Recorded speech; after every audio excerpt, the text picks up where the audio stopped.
Good evening, fellow ghouls and specters alike. It's your ghost host with the most, Tiki here. And Blue Dragon 5, And Jacob Weil.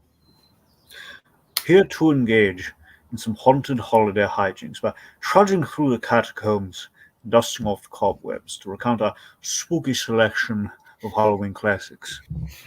So light the jack-o'-lanterns, suit up, and grab the candy dish as we revive and recount tonight's spooky selection. Shaun of the Dead.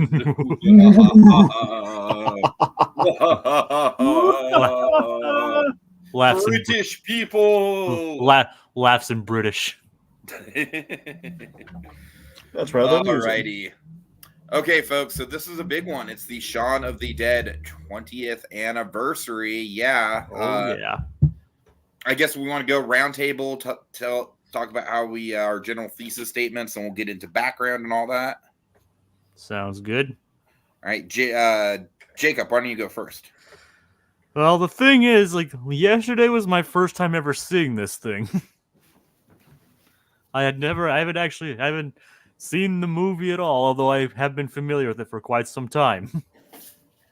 And the funny thing is, I only recently was able to actually watch it because I only recently also subscribed to Peacock for completely different reasons, but I only recently gained the access to be able to watch it. So that's kind of a serendipitous thing that ended up happening.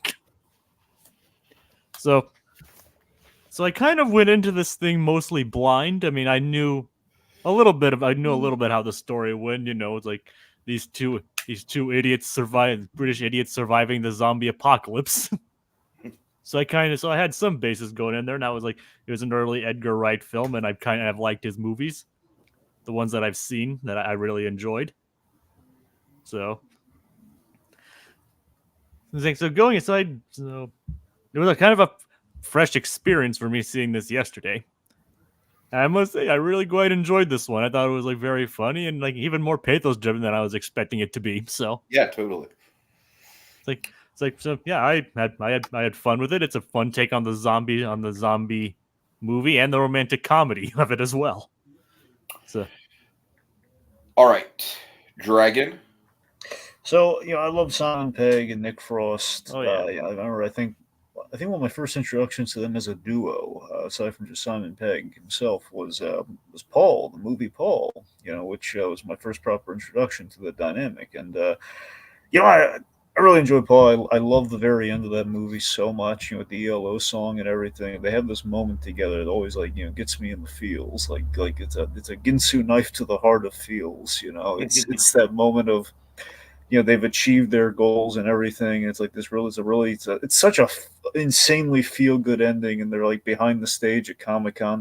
They kind of have this little private moment to each other, saying, the music's blaring and saying, I'm proud of you, and the other one says, I'm proud of you too, sausage, and they give each other a hug, and it's adorable. Melts the heart every time. So I've always been interested to see the whole Cornetto trilogy and stuff, and I had really been able to get to it. Hot Fuzz is always the one really interested me, but also Shaun of the Dead too, especially the whole reason we're doing this is this guy over here is like, hey, they were in the Phineas and Ferb episode. We should talk about Shaun of the Dead. Literally as Shaun and Ed themselves. Yeah, that's the thing. Oh, really?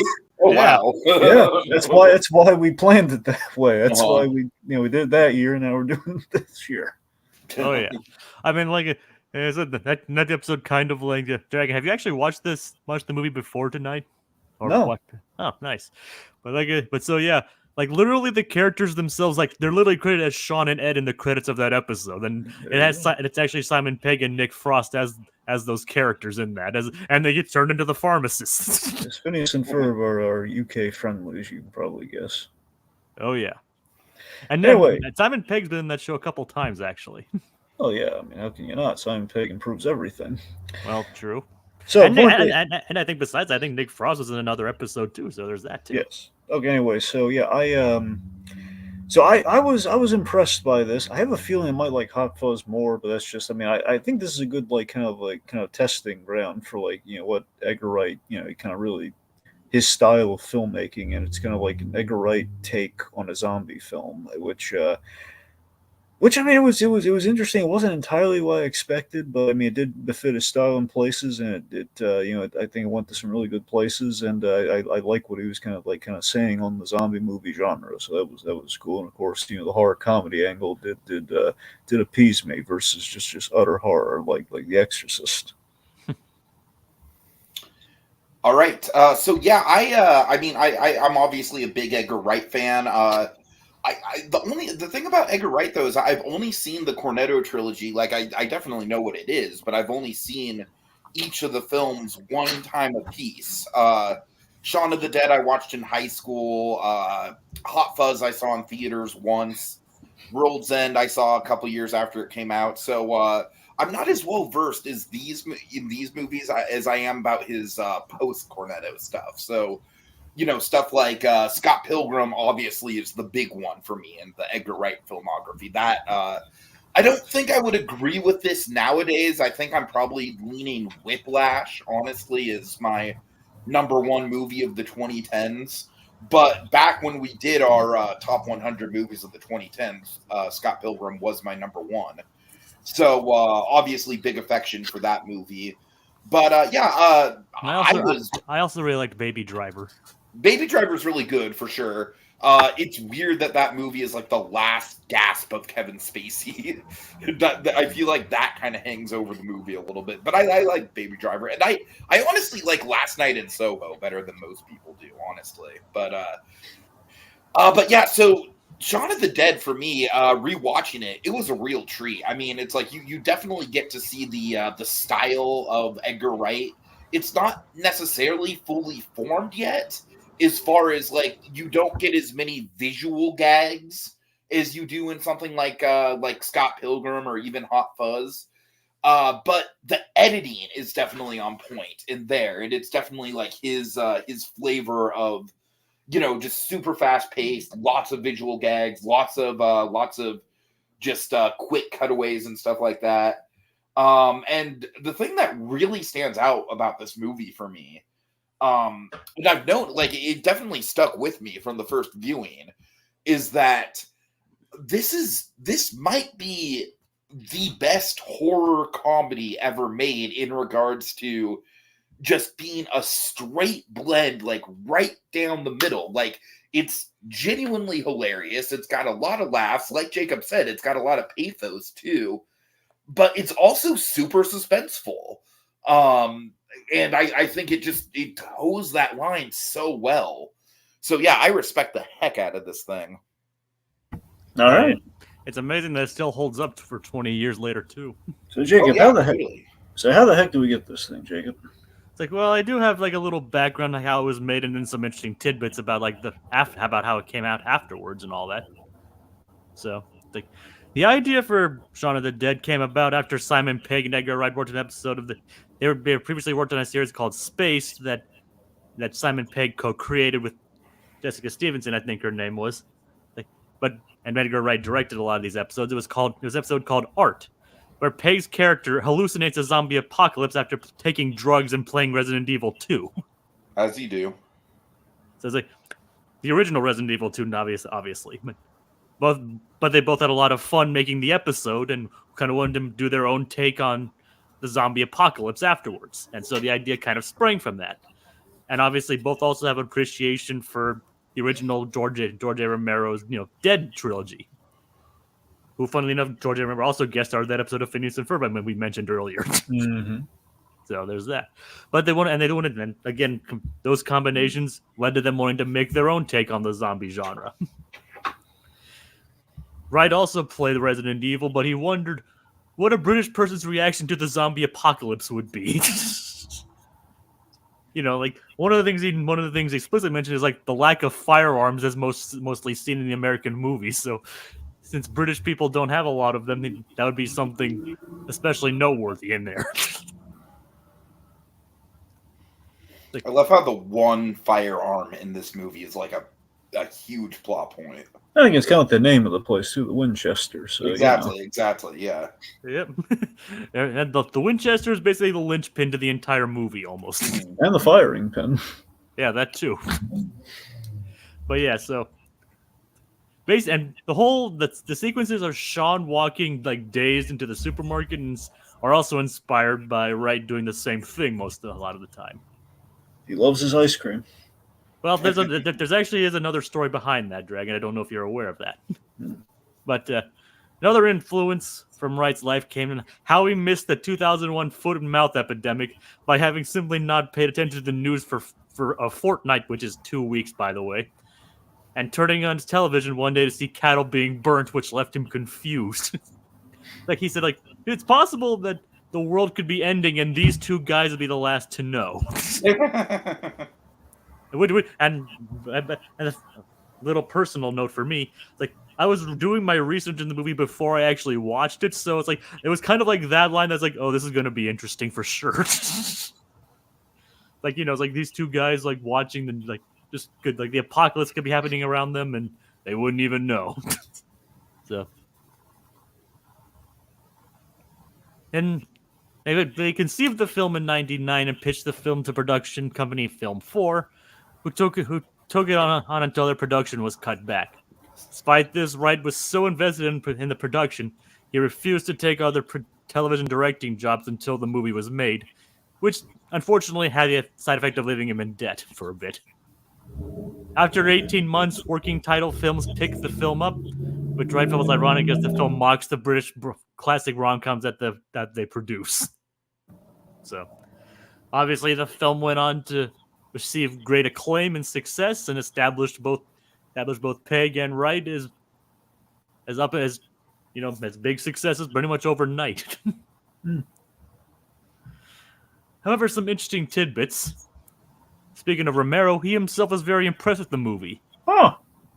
Romero personally called them, like, I believe he tried to call them and actually called them personally said that he really liked the movie. And he even offered Edgar and Simon cameos in his next film, Land of the Dead. The two opted to be zombies instead of more noticeable roles that they were initially offered. There you go. So you can actually see Simon Pegg and Edgar Wright landed in the 2005 Land of the Dead as zombies. Nice. Another fun fact, as we'll get to later, you know how the iconic fight scene to "Don't Stop Me Now" later on? Yep. Initially, if they couldn't have gone the rights, they would have gone with the Boney M's Rasputin song. Huh. And some interesting references outside of the obvious ones to the Dead movies. 28 Days Later, specifically the reference about raging infected monkeys. That is the plot point from 28 Days Later, which, Tiki, I don't know if you've seen, but I have. Right. No, I've definitely seen 28 Days Later.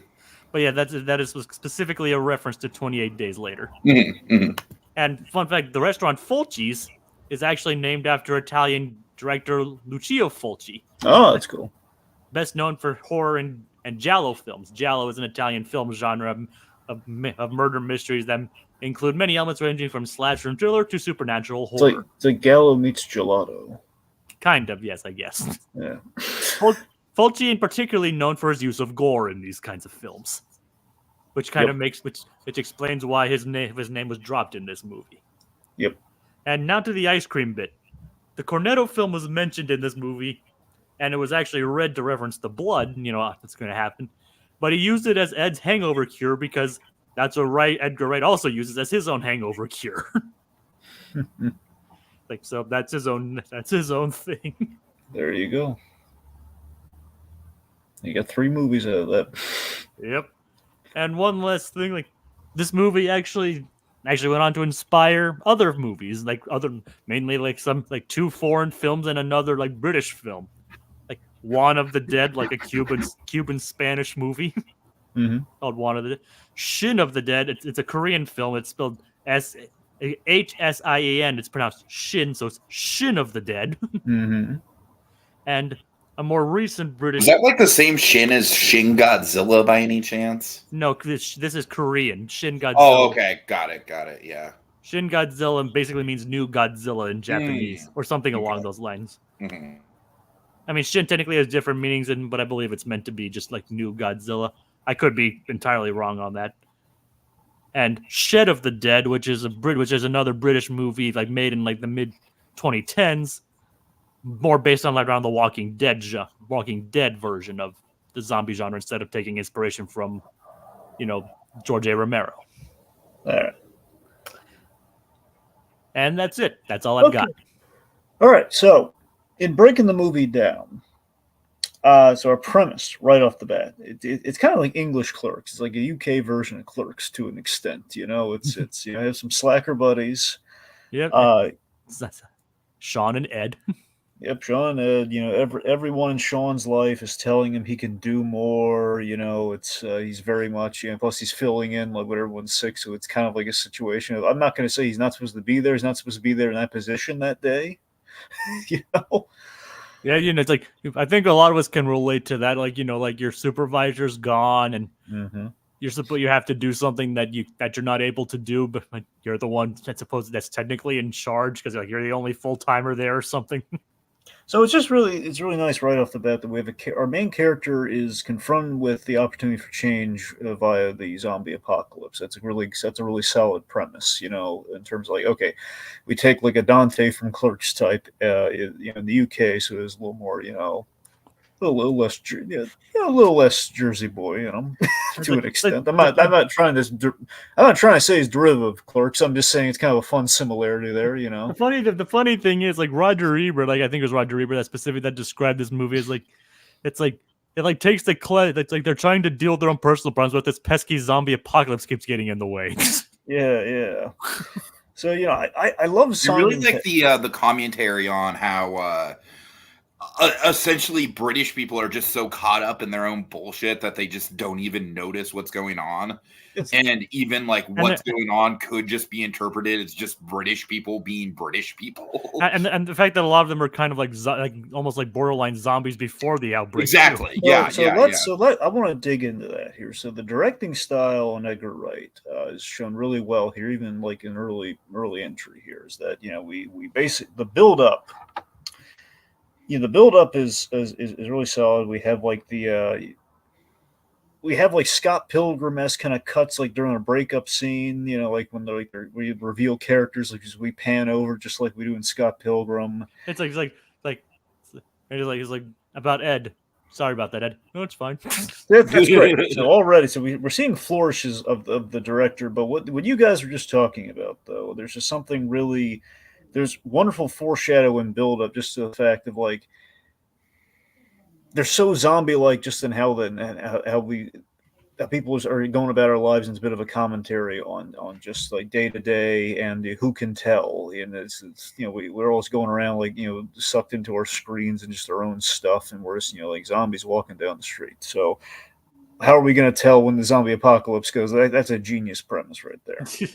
It's like, and the fact that even then there are a lot of obvious signs, and Shaun also comes close to seeing it a couple times, but then he just things keep interrupting it, like his stepdad coming in like he sees a guy about to eat a pigeon, but then like a bus gets in the way, and then his stepdad shows up, so he completely forgets about it.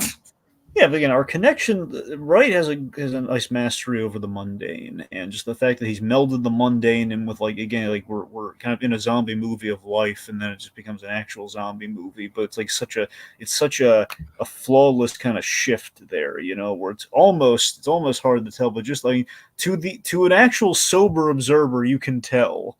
But I love that it's just kind of there, but you can see if someone's out of it or is kind of like in a loop or has tunnel vision, they're not going to see it. Yeah.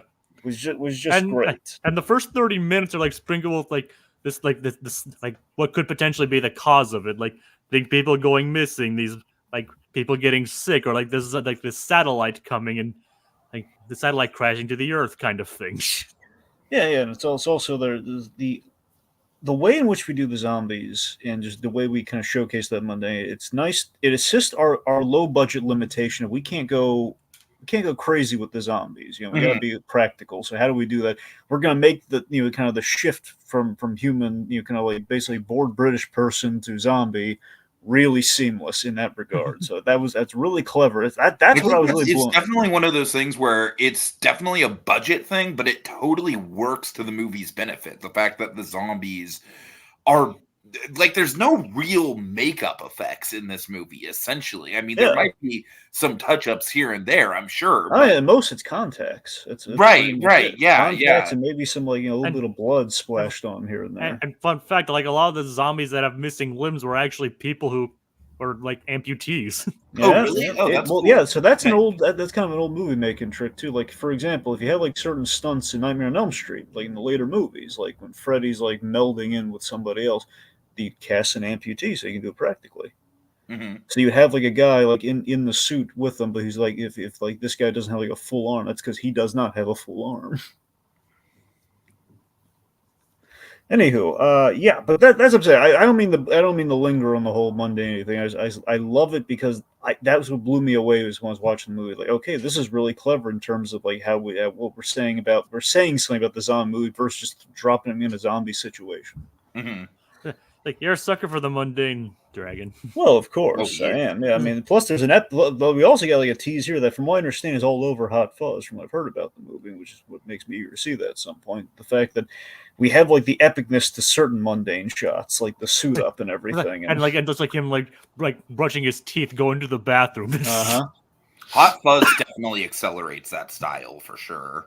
Yeah, Like especially with him doing the paperwork. Mhm, mhm. that's what I'm really looking. Like forward to. it makes him doing something like paperwork just hilarious. What's really nice about it too is it feels a little Sam Raimi-esque too, the way we kind of show it. Like, we have like Ash arming himself up in the Evil Dead films. I mean, that is also probably like I think they also listed that as like one of the inspirations was like Evil Dead 2, with like, as far as Sure. horror comedies go. Yep, groovy. Mhm. All right, so we have a really solid 3-act structure, Tiki. Oh yeah, I honestly, that's one of the things that struck me the most about rewatching this is just how absolutely rock solid the 3-act structure is. It's genuinely like one of the best, most put together 3-act structures I've experienced in a while. It's so seamless. It's like 3 episodes of like a series just stitched together seamlessly. If that makes sense.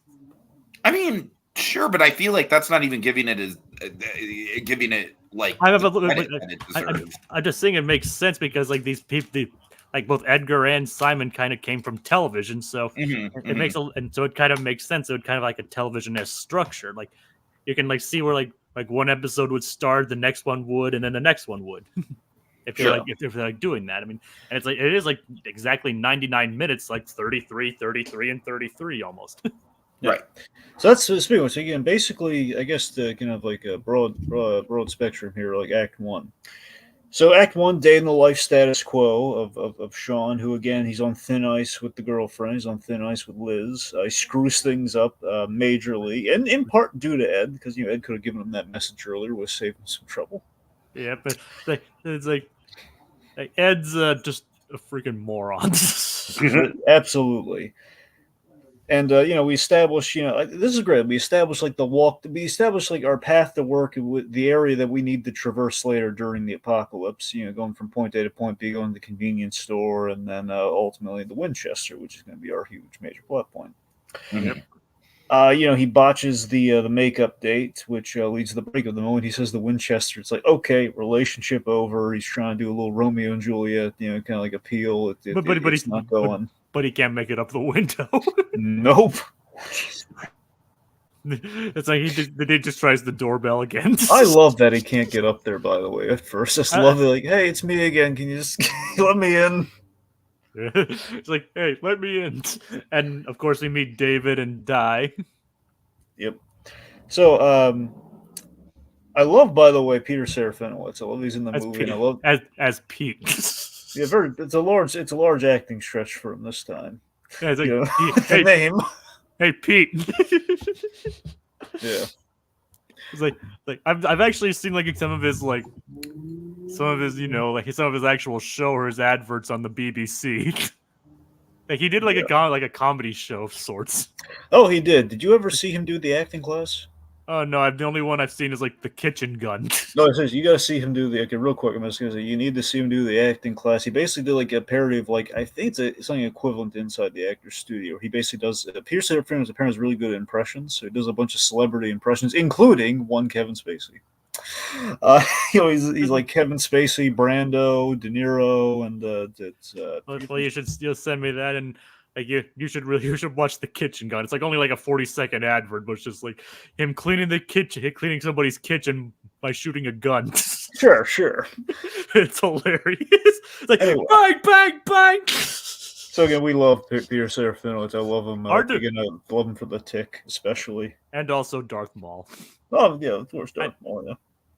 Although I mean he was the original. I mean, what I mean is like he was the original Darth Maul, and then I think everybody loves Sam Witwer more as Darth Maul. Well, true. I mean, to be fair, he had a lot more time with it. Had Peter Serafinowicz been given the same amount of time, we probably would have loved him equally. I know, but considering we don't, Okay. considering he didn't have the time. Anyway, here's what I like about Pete. I love that Pete he's not in the wrong about what he says. He's not like we play him a little. In some ways, Pete is almost kind of like the Wallace Wells of this movie. Like, definitely a much less prominent role than Wallace was, but still, you know what I'm saying? Like, he is kind of the guy that is in the right, like you're saying, Dragon. I mean, mainly when it comes to Ed. Mm-hmm. No, he's not wrong about anything that he's saying. That Shaun's not living up to. Shaun has potential, like everyone else has been telling, but Ed, he's the one pointing out that Ed's holding him back, and Shaun, this sinks in to Shaun by the third, getting into the third act. Mm-hmm. But yeah, it's just really. I love that he's like justifiably upset when they after Shaun has been broken up with by Liz. Ed cheers him up at the Winchester, and they're making a whole bunch of noise at like 4 a.m. in the morning. And Pete, who's like the roommate there, he's upset by this, justifiably. I don't think he should have thrown the record out the window. Yeah, throwing the record was a bit much. It was funny though, but he shouldn't have done it. Yeah, I mean, I can understand why he'd be so like. And this is a reference to the censored version, "Funking Angry." I mean. I think it was like a bonus feature on the DVD where they censored some of the words, and that's what they came up with. You can understand why I'm so funking angry. It was really bad dubbing. I think it was done on purpose. Right. All right. So let's see. And also, we established the disconnect with the stepfather with Philip, played by the wonderful Bill Nighy. He's not my dad. No. Yeah, I mean, I definitely think that Bill Nighy and I mean, the mother too, but the mother is, it kind of goes without saying that you're going to have pathos with the mother, but Bill Nighy is kind of like the surprise, like stealth pathos of the movie. You know what I mean? Like his scene is incredible. Really gets to me. Yeah, it's incredible, isn't it? It's like, I mean, I love how his mother puts into perspective. It's like, well, you called him a you know what. I mean, chasing someone with wood is still kind of bad, but still. Yeah. To be fair, all the birds do that. Well, we can't say that for sure. Come on. They all have cricket bats. They were all familiar with it. I don't necessarily know if it's legal to not own a cricket bat in the UK. There you go. It's like literally, remember, here's like when we did bring the flowers. He brought the cricket bat. Barbara was looking forward to it. So it's like, it's like the equivalent to bringing flowers, but it's something that will never die. Okay, speaking of the flag, can we talk about how heartbreaking it is that Barbara just like she just instinctually knows that those flowers are for her? Yeah. I mean, I don't know. There's just something, again, just it really strikes me like Wright really did get it right when it came to. Yeah, I know that wasn't intentional, but it's cute though. But when it comes to the pathos in this movie, it's so clear. But yeah, anyways. Here's the thing: I love that Wright doesn't spell it out, and we have just enough information that we need about it. We're okay. We established that he's a little on the. You can infer that perhaps he had a close relationship with his father or not, and maybe he's a little, there's a disconnect with Philip. Loves his mother, but because of the stepfather, he kind of keeps her at a distance. Again, we don't spell all this out, but you kind of feel it. It's kind of there. Mm-hmm. And later on, we get all we need from it when we have Phil's death scene, which is beautiful. And again, this is why you get Bill Nighy and things. I mean, the man's played Grand Santa for pity's sake, and also, of course, a rattlesnake Jake and Davy Jones. Well, maybe. The juxtaposition with that was great. I mean, Rattlesnake Jake is great too. I'm just saying, Dave. He's fantastic in that movie. I mean, No, I mean, but Davy Jones is an all-time. Yeah, I great know. actor. Yes, Davy. Everyone loves Davy Jones. Good for Davy Jones. Oh my yeah.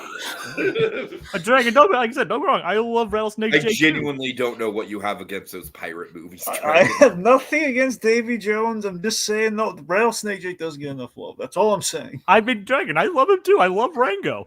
I know you do. I'm addressing the populace here. I'm just all I'm saying is it's a great movie. I agree with you. I was just the thing I was going to say was Davy Jones. Okay, the moral of the story is Bill Nye, great guy, great He is. actor. Not the scientist though. Oh my god, that I remember when Davy Jones was first cast, I was literally thrown off. I was like, wait, what? Bill Nye is playing Davy Jones? That's an interesting choice. And then you're like, oh wait, it's a different. It's a different. See, here's the thing: anytime you hear Bill Nye's been cast in a role, you get a question why, and then when you add the why, you'll realize, oh, it's Bill Nye, not Bill Nye.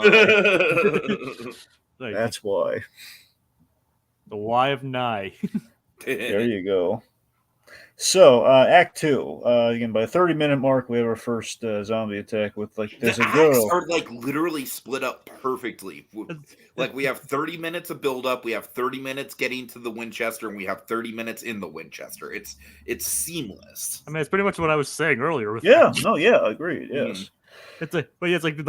Like we don't actually like get confirmation of, like the zombies until, as you said, like 30 minutes in. And like you said, the TV telecast, they kind of give us the little snippets of background information. And not to mention, and also, it's like I'll get to the news broadcast later, but it's like I really love like some of like the subtle foreshadow here. Like he tells that kid who's like, next time I see you, you're dead.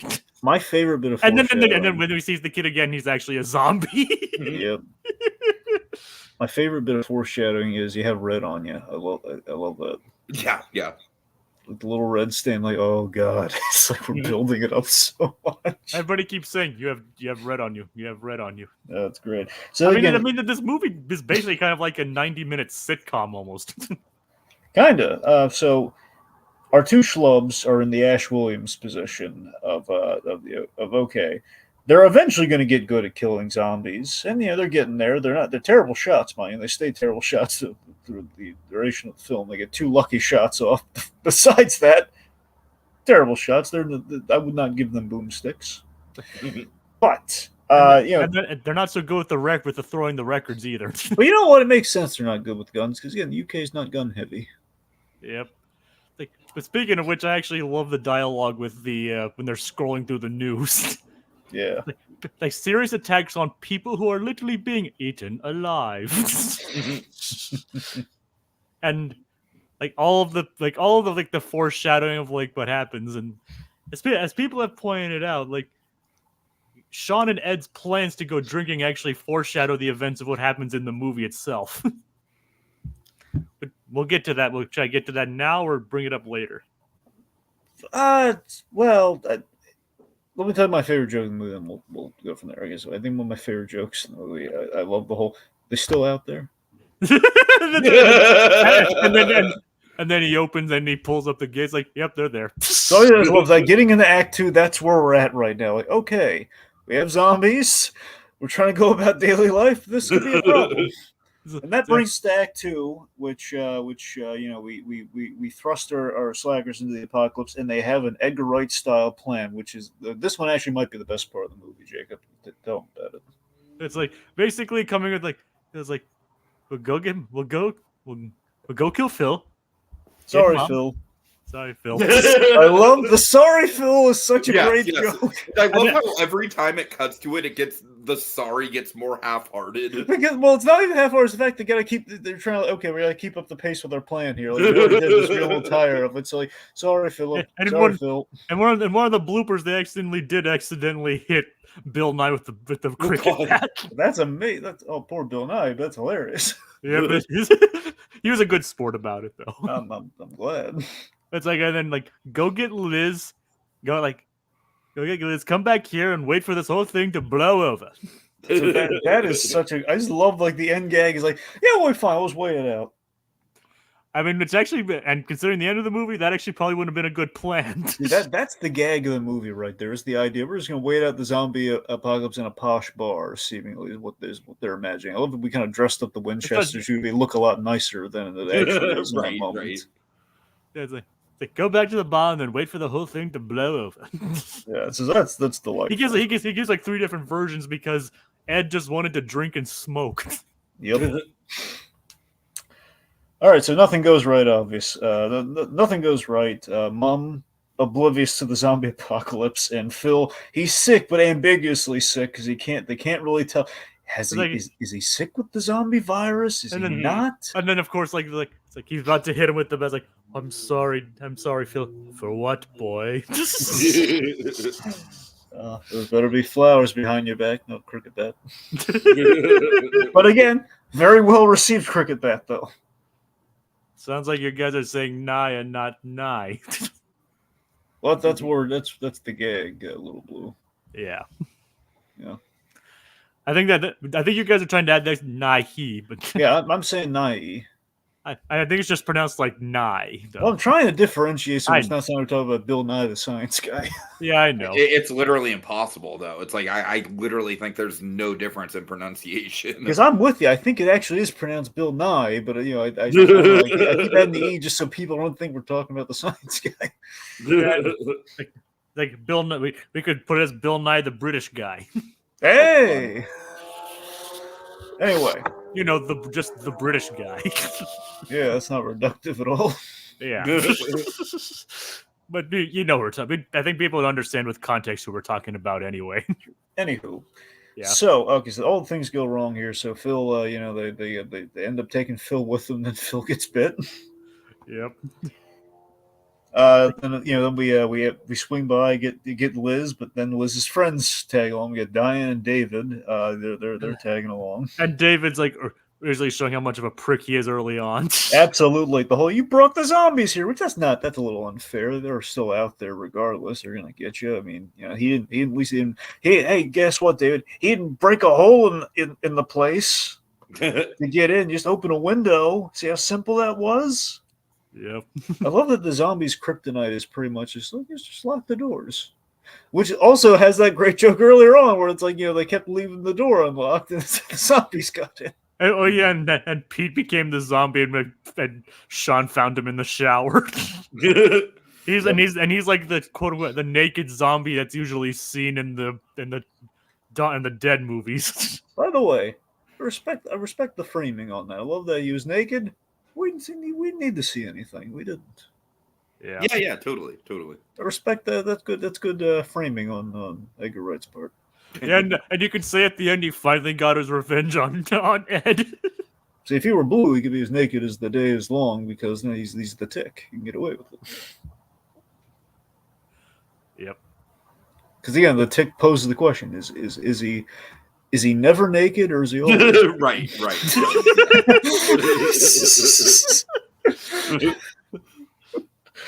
Anyway, let's not get into the man. Peter Serafinowicz it made me angry all over again about how the take was. I swear to God, that cancellation might be one of the most bothersome cancellations in TV history for me. Seriously. I mean, Tiki, they just saved lobster babies. And we cancel them.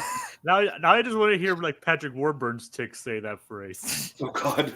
Arthur, we gotta save lobster babies. The only redeeming thing about the take being canceled is that they had the foresight to end with Spoon. Mm-hmm. That's it. That's the one thing I will give them. It would have been so wrong if they didn't have him like cry out Spoon. Mm-hmm. Mm-hmm.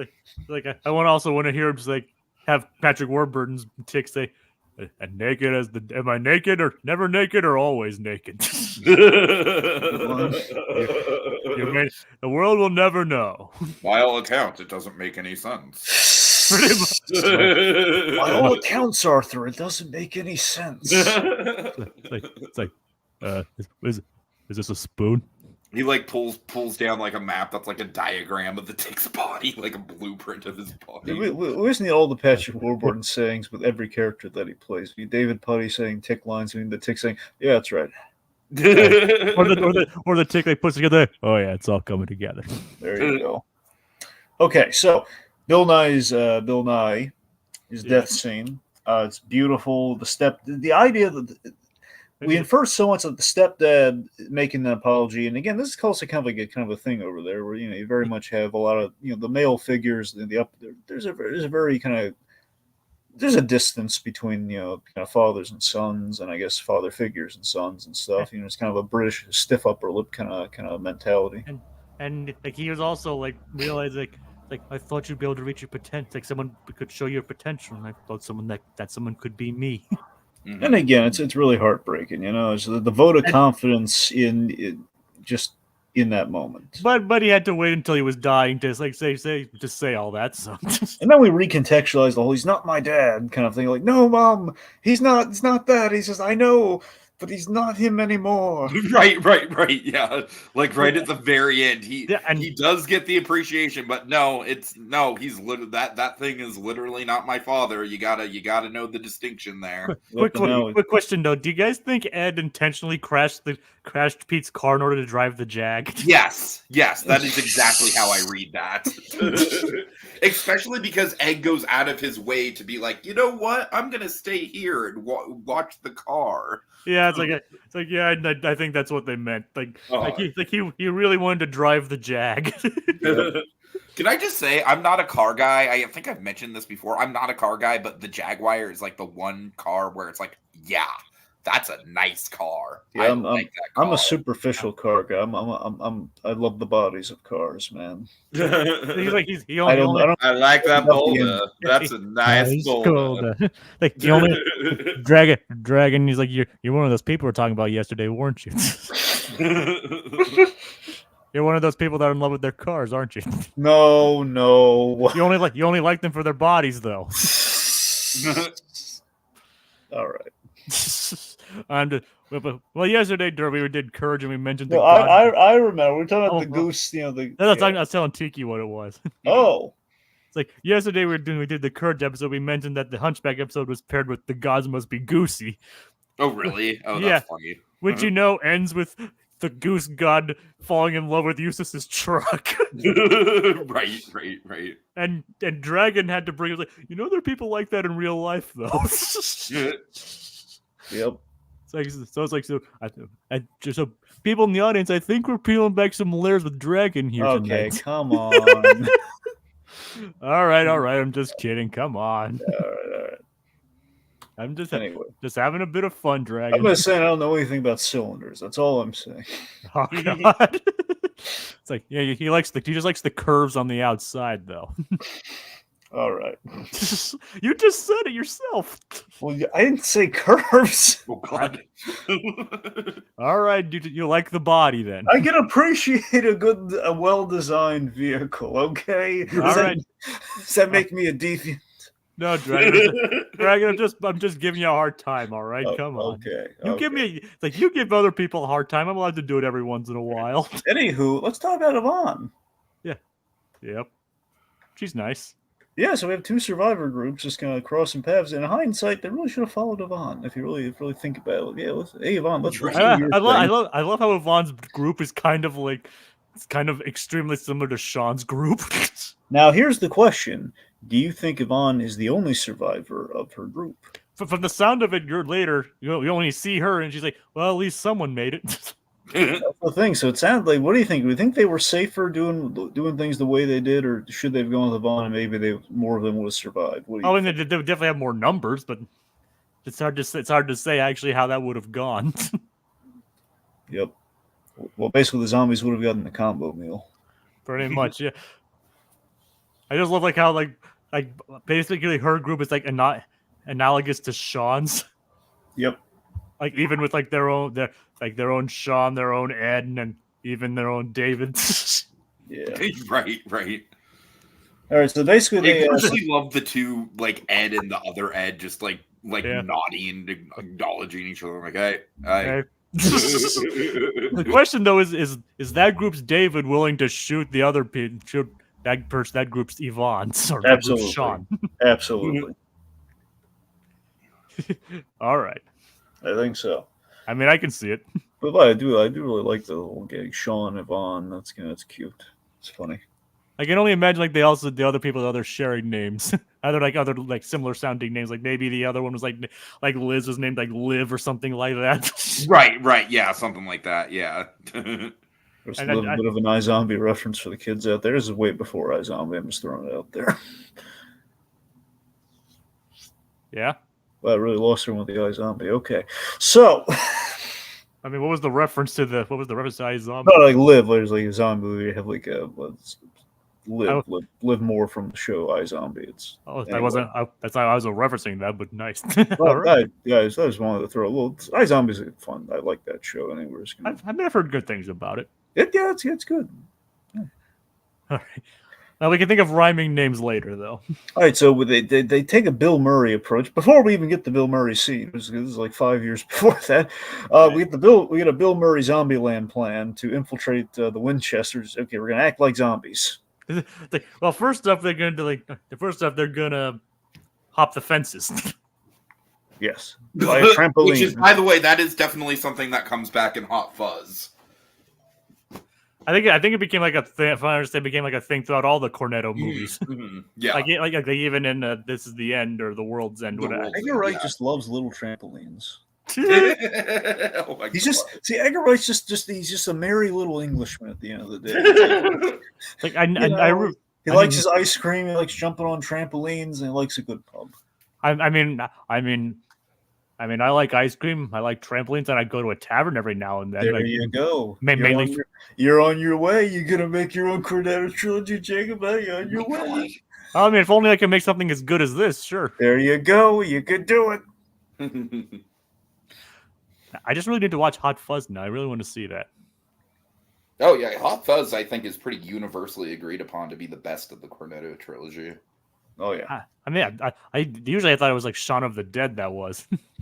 No, I'm pretty sure Hot Fuzz is the universal best one out of the three. Shaun of the Dead is probably the most popular one, but I think Hot Fuzz is probably the most critically acclaimed. All right. But either way, they jump over the fences. It's over there past those fences. I take it, Dave, you've never heard of a shortcut. And then the first fence he tries to jump over was already falling down. God. So yeah, but it's so. Actually, we should probably discuss the door zombie that Barbara interacted with. Yeah. And that actually gave Di, who we mentioned earlier was a failed actress, the idea to have observe him to learn how to act like a zombie. Which is a pretty clever idea. Yeah. Mm-hmm.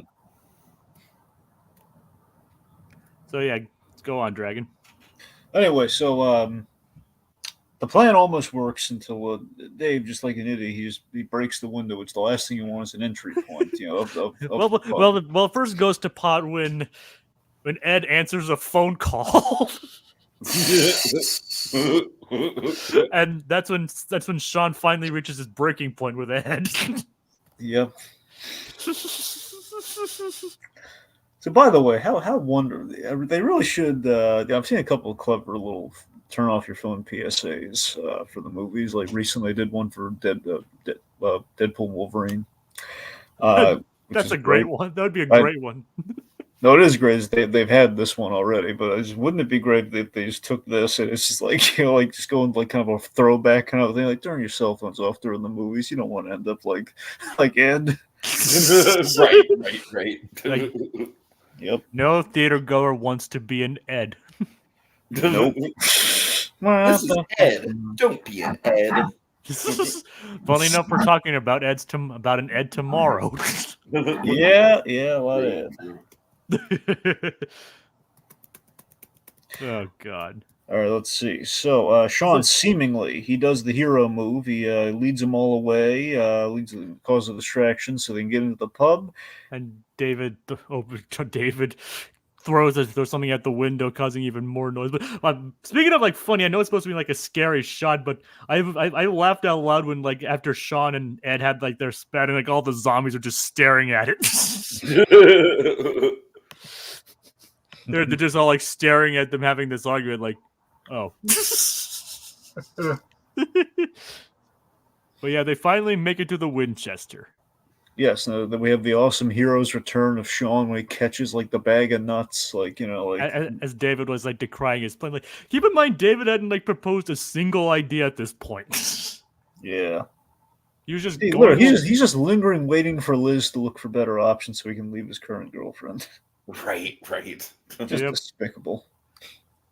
Yeah, and Diane's aware of that. Diane's aware of that too. Yeah, poor Diane. I've made my peace with that, David. Why can't you? It's like she everyone knows. All right, so the problem, Shaun, he's returned, but he didn't quite shake the zombies, so they really should be quiet until. But unfortunately, just 5 seconds prior, like Liz gave Ed like 5 quid. which she should have immediately realized was a bad idea regardless. Yeah. He's like, can I have 5 quid? Sure, here you go. It's like, by the way, I want to call it one of my favorite things in the movie. I love that Ed is, he's like the cute.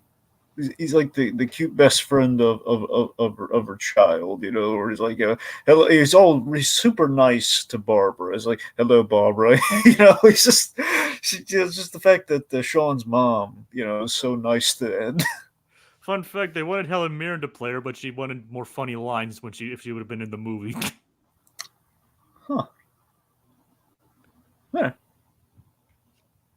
It's like she wanted to like play one of the other characters because they were funnier. Oh, okay. She didn't want to play the mom, is what you're saying. Yeah. Oh, well, that makes sense. Yeah, that's why I was thinking, wait a minute, she's giving her funnier lines. She wanted to play the mom. I worded it wrong the first. There you go. Okay, that makes sense. Though. I was like, no, I want to be one of the other characters. I wanted to be Ed. Helen Mirren wanted to be Ed. I think she actually did say, like, maybe jokingly, that she wanted to play Ed.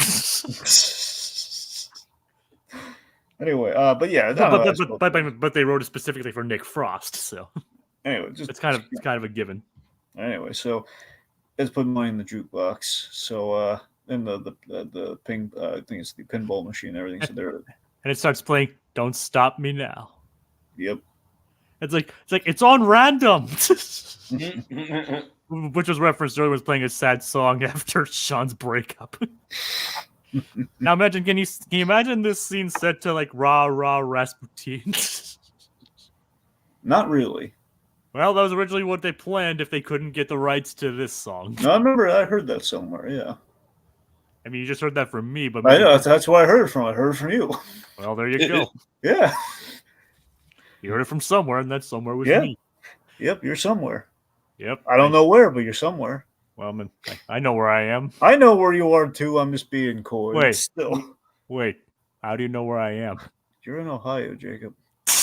But I mean, it's like, how do you know where I am? Because you always talk about Ohio. No, I mean, like, but you don't know where I am in Ohio. You want me to find out where you are just so I can answer where you are? I'm pretty sure I know which city you're in, but I'm not going to say it on air for the sake exactly. of, yeah. I mean, I probably said it myself somewhere, but I'm sure you have, but still, I'm being respectful. I mean, it was just a joke anyway. I just like I know I brought that up before. Yep. I was probably wondering why are we mentioning Ohio so much? Well, in Zombieland, there's Columbus, Ohio. Yep. And that's the capital of the state I live in. Yeah, there you go. And I live around Central Ohio, so there is that. Jacob, when I think of Ohio, I literally just have an image in my head that it's like you got Kings Island on one side of the state, you got Cedar Point on the other side of the state, and then literally in the middle, you have a pirate holding a bunch of hats in between. Right. Like, it's not on. If you count like top and bottom as sides, then yeah. Yeah, exactly. Like to the north of me is Cedar Point. To the south of me is Kings Island. Honestly, it's gotten to the point now, like from what I hear about crowd control and everything, I think Kings Island is the more desirable of the two for me. But yeah, anyways. But Anyway, anyway, so Act 3, so Battle in the Winchester. yep, started. You could probably say it kicks off like as they enter, and then it kicks into It kicks into its climax when the song starts. Exactly, yes. Like because the window that David broke. Gosh, David. Freaking idiot. I wasn't trying to do a Napoleon Dynamite, but I know, but I know you wanted to, though. Come on, who are you trying to kill? It kind of came across as that, though.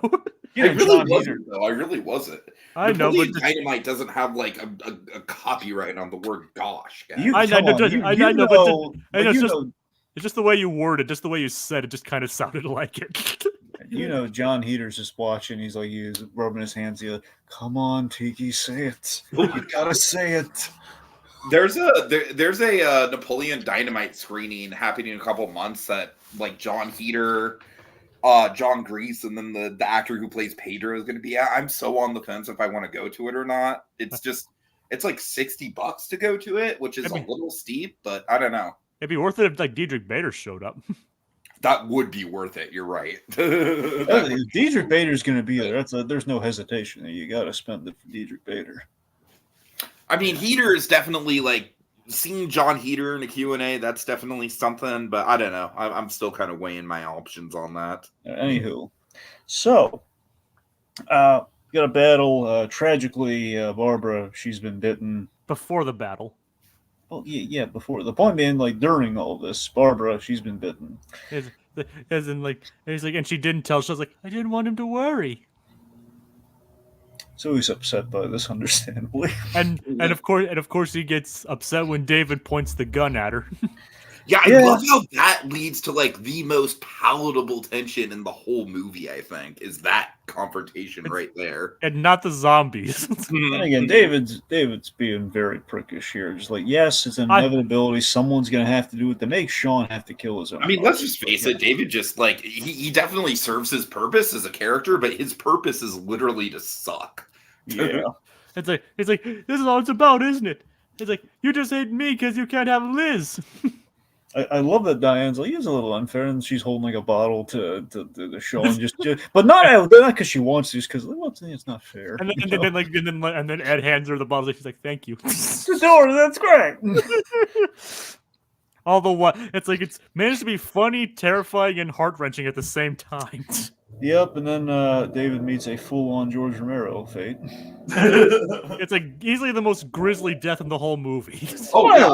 It's one of those characters where it's like, you know, kind of a horror movie cliche where it's like you build up this character that you just hate, and then just seeing him go in a very visceral, bloody way is just so satisfying. It's like, by the way, you see them tearing out his intestines. Dragon, yeah. Yes, I mean, by the way, I love that again with the limited makeup. Again, just the build up to this horror. They spent most of their makeup budget on those intestines. But that's the thing. That's how Romero did it, though, where the zombies were kind of minimal until we had the big gore scene. So sure, right. Mirroring that it's a love letter to Romero. Mm-hmm. I mean, again, a lot of it was like they created like, you know, the tension like through the human interactions, and the zombies were just more of an existential thing. Yep. I mean, that's exactly what Romero did. Yep. Then they feed. All right, so we have the shotgun action. This is a fun runner though, where we have the bartender had this had like two things where it's like, the guns. This movie's entirely full of Chekhov's guns. Literally, a literal one in this case. I mean, Chekhov's gun originally was a literal gun, so it's kind of apt. Was it Big Al? Is that his name, or is it? I think so. Yeah. Yeah. Anyway, so Big Al with the gun, and also I love the runner, like, can dogs look up or not? He's like dogs can look up though. I love that. Absolutely, dogs. I love there's a debate about it though. Like, can dogs look up? Well, yes, they can look up. Of course, like it's so stupid to me. I know. I love that. It's so obvious that dogs can look up. There's a question of like a Mandela effect. Like, wait, can they? Yes, they can. Why wouldn't they? Can dogs wink? Okay, there's an actual question, but can dogs look up? Yes, they can.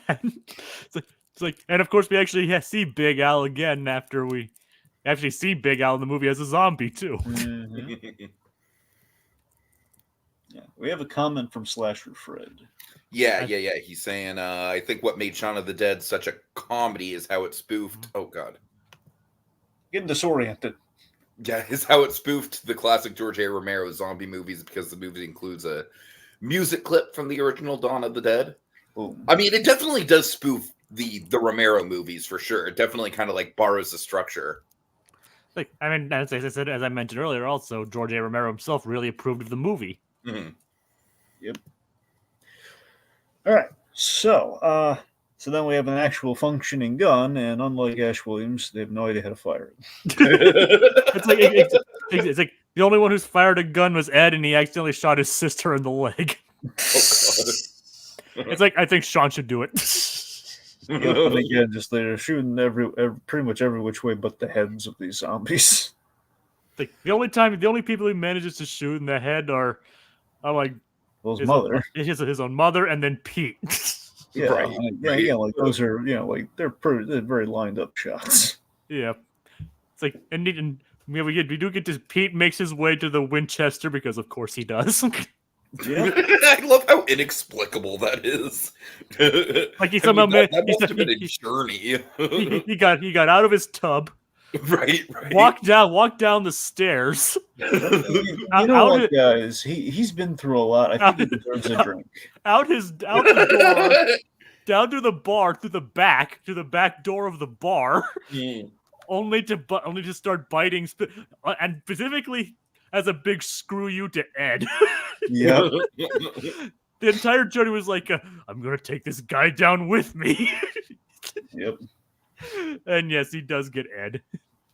Yeah, so poor Ed, he gets zombified. Yeah, not immediately though. No, not immediately. That's what I'm saying. So it's sad to know that. I had a really, really I think you're gonna enjoy this, Dragon. I had a really kind of like humble, kind of charming reaction to this because when it first happened, I was like, "Oh no, not Ed! This sucked." But then, like in the back of my mind, I remembered the ending. I was like, "Oh yeah, it's okay."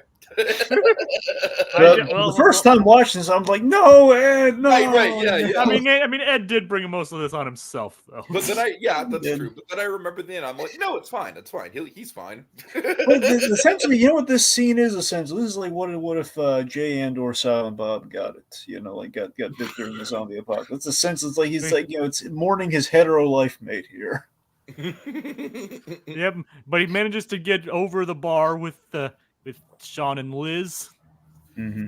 Dude, seriously, Jay and Silent Bob zombie movie. That sounds like a winner, honestly. Yeah, we set it in a mall. We make it the long. Oh hell yes! Oh my god! Oh seriously, yes. That's how we secretly do the Mallrats sequel. right.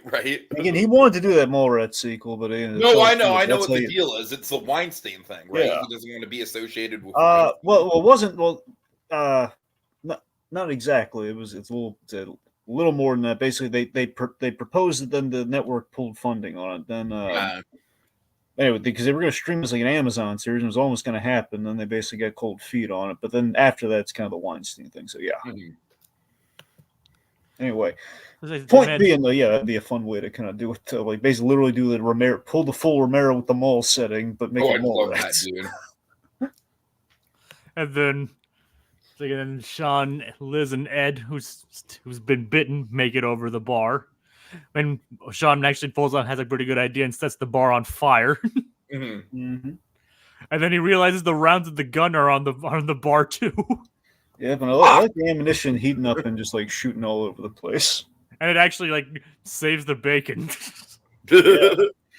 I don't think bullets actually work like that. I could be wrong, but it makes for a cool set piece. Okay, it doesn't. Well, yes and no. Okay, so if you leave ammunition in like a fire, it is going to go off.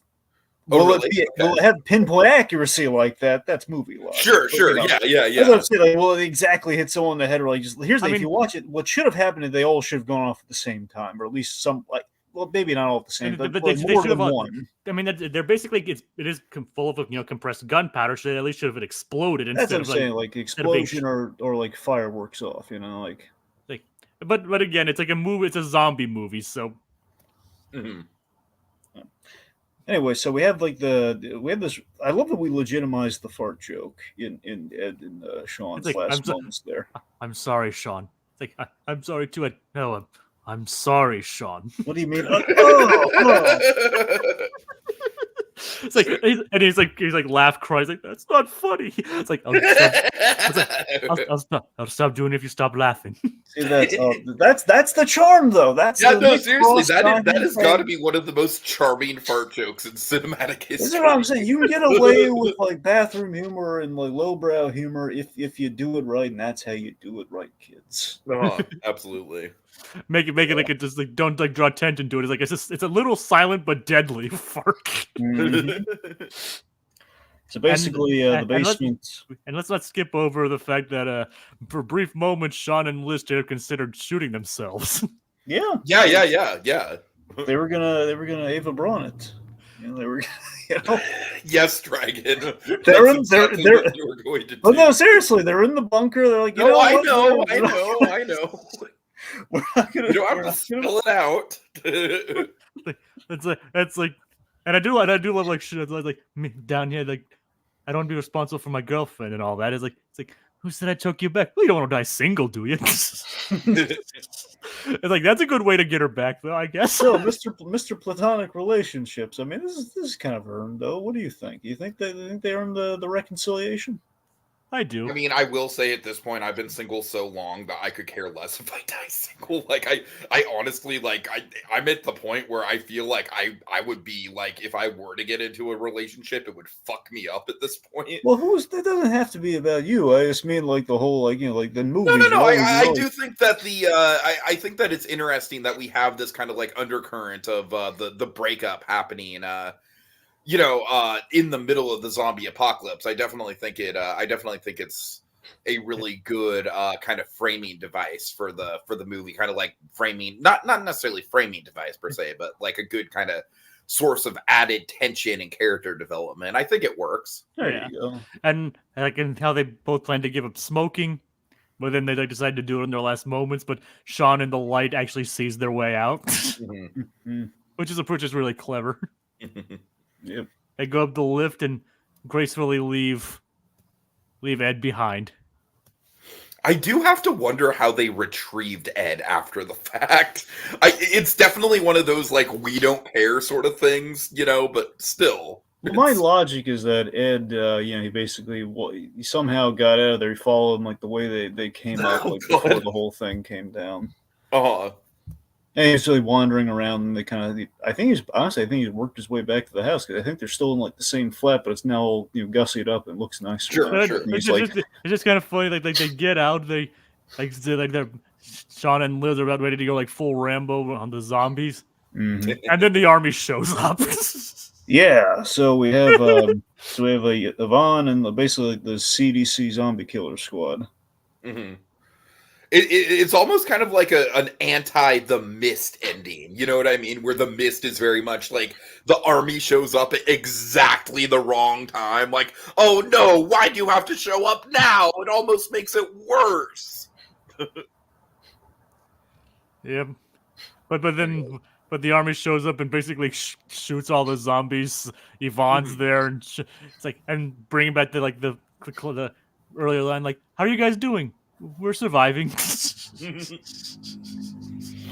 It's totally not necessary, but I do think it would be fun to get like a side movie from Yvonne's perspective, like a short film about like what shit, man, like an Yvonne short film. The actors wanted to like do something called Yvonne of the Dead. Hey, but they obviously never made it. Like Shaun, like Edgar Wright and like Simon Pegg like thought about doing a sequel to it. It's called like From Dusk Till Shaun.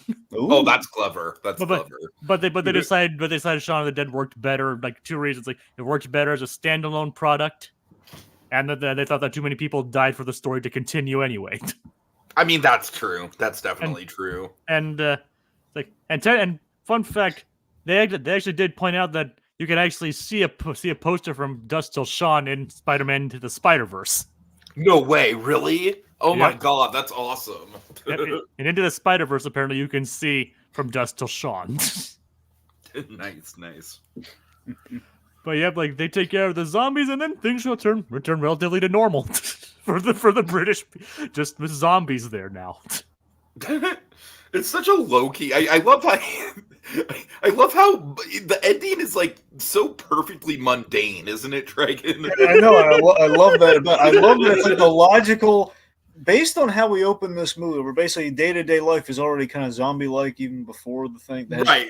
Yeah. So it kind of makes sense Like, that Shaun has to watch out for Ed trying to bite him every once in a while, but other than that, it's pretty much no. But seriously, I want usual. there is something very ahead of its time in terms of like kind of post-pandemic living to like the status quo at the end of this movie, where it's like we've gone through something that kind of changed the way of life, but eventually we're eventually going to find our way back, and then we're going to have like acknowledgments of the thing that's going on. Where it's like I think there's a subtle commentary. I could be reading into it way too much, but I like to think what Edgar Wright is saying. He's kind of having a gag on America here, where it's like, the UK kind of goes a little more lowbrow trash TV with things. Where we have like the, I'm dating a zombie. right. We have like the Wipeout type shows with zombies. It's like his commentary. Basically the UK, zombie apocalypse making its way back. It becomes more like America. If they were to do a sequel to this, I do think focusing on that kind of world building would be a good way to go with it. The funny thing is, if you notice, like the name of that game show is like called Fun Dead. Oh my god! I didn't notice good. that. That's great. That's good. But yeah, the here's the thing: if they in revisiting it like a from Dust Till Shaun kind of thing, I could see it as like a short, like kind of check-in thing, like for an anniversary per se. Can you imagine? Like, but the thing is, can you imagine Shaun versus vampires? I mean, just what from Dust Till Shaun would most likely be about. Right. Okay, that's well, vampirism is kind of like another, honestly, I think the way they would do it, if we did like hypothetically, if we did that like 10, like 20 years later, like now, we would have basically likened the vampirism to maybe the pandemic kind of a thing, where it's just kind of happening, and it's like it's a sickness, Right, yeah. It's like, well, they haven't announced anything yet. So, but I think they did do a couple things for the pandemic regarding this, but I don't. I don't know this for sure, but Edgar Wright kind of strikes me as the type of guy that just generally speaking doesn't like doing sequels. True. Another reason why he probably wasn't destined for Ant-Man ultimately. I mean, he did a lot of things in getting that might have something to do with it, but I also just think he's just a guy that has a lot of original ideas floating around in his head, and he doesn't want to get stuck in one thing. Very true. Anywho, yeah. So also, the ending is really perfect. The fact that Shaun grew. Yep. Oh, go on. So Shaun grew up. He's living with Liz. Yep, he's in a good place. He has kind of a new partner in the form of Liz versus Ed, at least as far as we see initially. Yeah, but that's the thing. It's like he has it's an existence similar to what he had, but he's happy, and it's a little more. He can still do all the stuff that he did, but he's got Liz. He's in a healthy place. He's not being held back. He's not being kind of. It's a little less juvenile, but he's not being forced to change who he is. And just to make things perfect, we found a way to keep Ed around and make him a zombie pal in the shed to play video games with.